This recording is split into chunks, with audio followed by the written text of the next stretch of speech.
नमस्कार दोस्तों, आज की कहानी में हम आपको गौतम बुद्ध के जीवन की सबसे महत्वपूर्ण बात बताने वाले हैं। तो चलिए शुरू करते हैं। अक्सर हम सब बीती बातों को याद करके बार बार दुखी होते हैं और अपने वर्तमान पर ध्यान ही नहीं देते, जिससे हमारे दैनिक जीवन में भी बाधा उत्पन्न होने लगती है। इससे वर्तमान समय भी खराब होने लगता है और जीवन में समस्याएं खत्म होने का नाम ही नहीं लेती।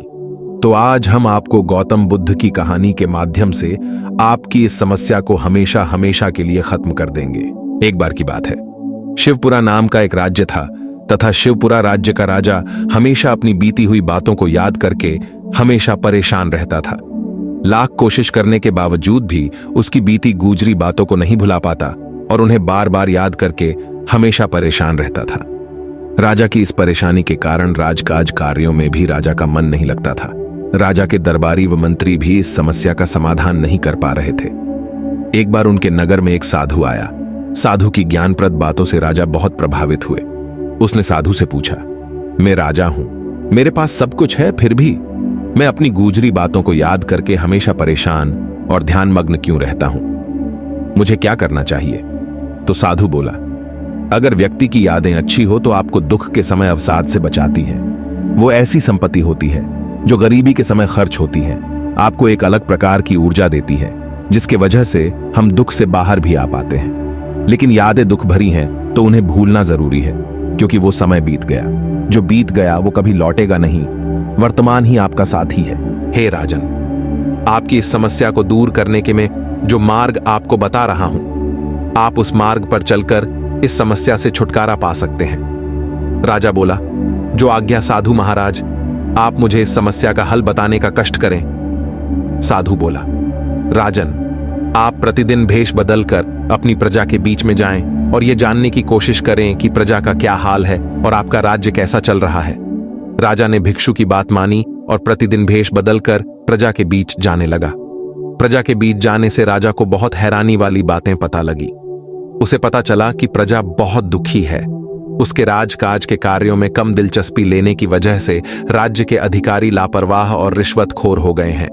जमाखोरों की वजह से दैनिक कार्यों की मूलभूत वस्तुओं के भाव बढ़ने से महंगाई बढ़ गई है। पानी की समस्या थी तो कहीं स्वास्थ्य सुविधाओं का अभाव था। धनी लोग तथा राजा के रिश्वतखोर अधिकारी मिली भगत से राज्य की संपदा लूट रहे थे। गरीब व्यक्ति और गरीब होता जा रहा था। प्रजा में राजा के प्रति आक्रोश बढ़ता जा रहा था। यह सब जानकर राजा अपने जीवन की बीती गुजरी दुख की बातों को छोड़कर अपने राजकाज के कार्यों में झूठ गया। रिश्वतखोर अधिकारियों को गिरफ्तार कर जेल में डाल दिया।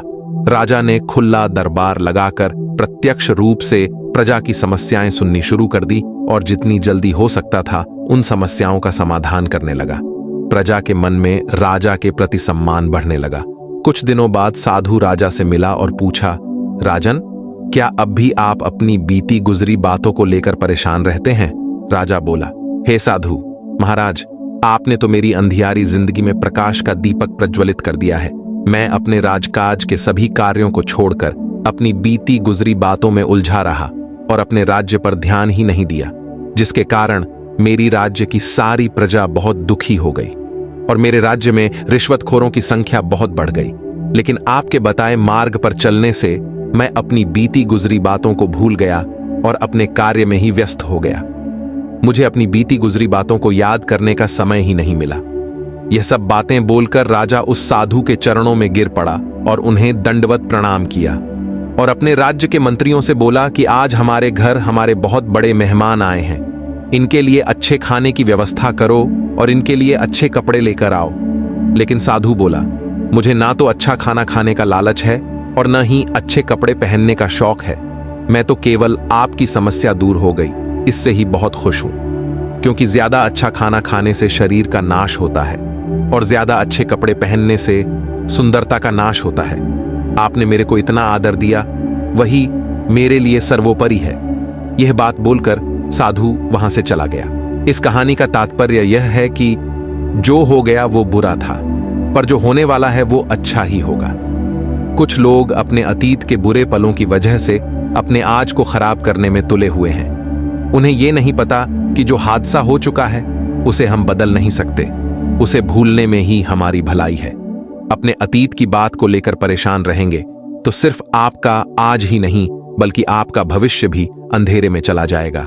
इसीलिए हमेशा अपने आज में जिए और कल क्या हुआ था उसकी चिंता न करें, बल्कि कल क्या करना है उसकी चिंता करें। जिंदगी में कुछ गलतियां हमारा पीछा कभी नहीं छोड़ती। हम जिंदगी भर इस पछतावे में जीते रह जाते हैं कि काश ऐसा नहीं होता या काश वो कदम मैंने नहीं उठाया होता। दरअसल ऐसा पछतावा हर किसी की जिंदगी का हिस्सा होती है। कुछ लोग इस पछतावे से खुद को उबार लेते हैं और कुछ लोग कशमकश में खुद को इतना उलझा लेते हैं कि चाहकर भी इससे उबर नहीं पाते। इन पछतावों की वजह से लोग जीवन में आगे बढ़ने की बजाय या तो पीछे रह जाते हैं या सही निर्णय लेने का आत्मविश्वास ही खो देते हैं। इसलिए कहा जाता है कि पछतावों को अगर सही समय पर न छोड़ा जाए तो जिंदगी अपनी रफ्तार नहीं पकड़ पाती।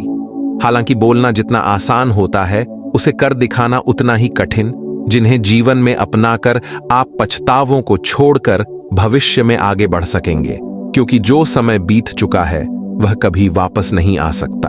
तो आप उसे समय को बार बार याद कर अपने वर्तमान को खराब मत करो और जो आने वाला समय है उसमें अच्छा करने का प्रयास करो।